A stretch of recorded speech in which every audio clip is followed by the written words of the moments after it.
South ఇండియాలోని అతి తక్కువ ధరలకి రత్నాలనందించే ఏకైక సంస్థ 6JVR.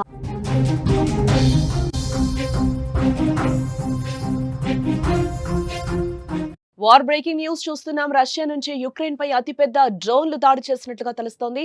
ఒక్క రోజులోనే 805 డ్రోన్లు క్షిపణులను ప్రయోగించింది రష్యా.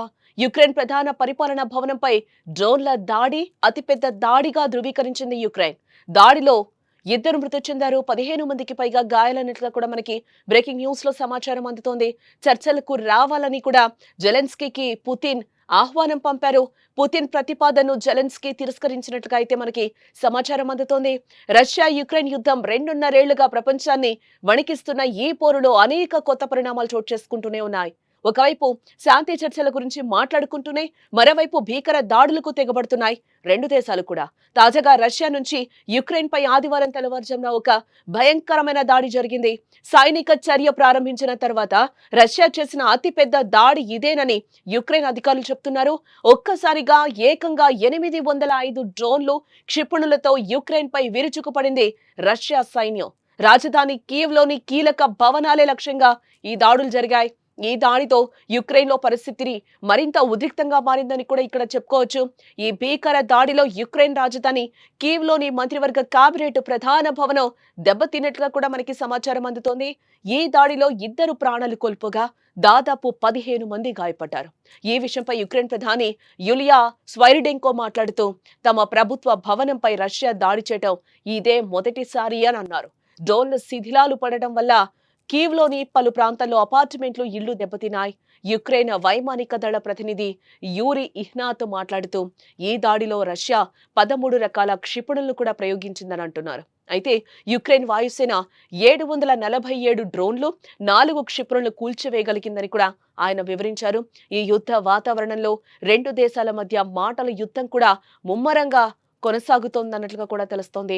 ఓవైపు యుద్ధం కొనసాగుతున్నప్పటికీ యుక్రెయిన్ ఆయుధాల ఉత్పత్తిలో పురోగతి సాధిస్తోందని కూడా అధ్యక్షుడు జెలెన్స్కీ ప్రకటించారు.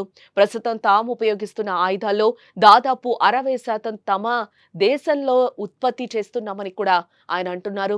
ఇతర దేశాల నుంచి ఆయుధాలను దిగుమతి చేసుకుంటున్నా స్వదేశీ ఉత్పత్తులకు ప్రాధాన్యత ఇస్తున్నామని కూడా చెప్పారు.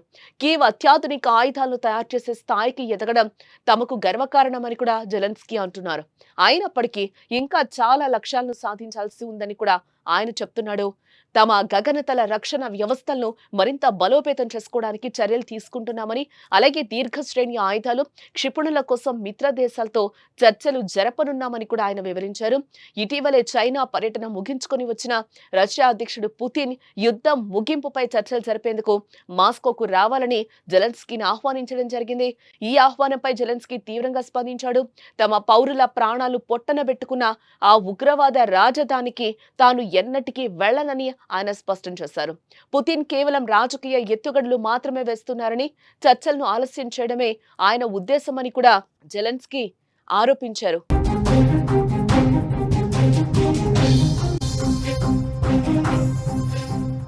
రష్యా అధ్యక్షుడు అమెరికాతో కూడా ఆటలు ఆడుతున్నారని కూడా ఆయన ఆగ్రహం వ్యక్తం చేశారు.